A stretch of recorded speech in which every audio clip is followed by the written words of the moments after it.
So guys, may nagtatanong, paano daw pala makuha yung dimension dito sa arc natin.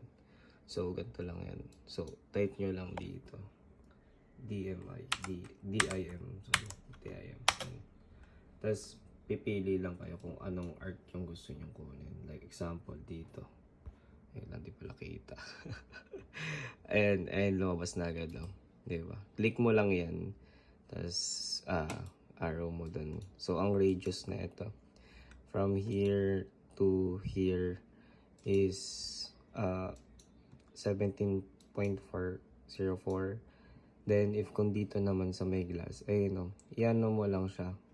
Ayun o, ano mo lang yung cursor mo dyan. Automatic na yun mag-highlight. So, from here to here. Ayan. So, makakuha niya na agad yung dimension yan. So, dito naman sa part na to, 19.04. Then, lastly, kapag dito naman sa pinakadulo. Ayan. Automatic naman na yung mag-highlight from here to here sa end-to-end nila. Basta, ano mo lang yung cursor mo dyan. Ayan o. Pakak. So, yun na guys. Nakuha na natin yung radius silang tatlo. So, from here, ayan, tatlo sila. Okay. So, ayan, ganun lang.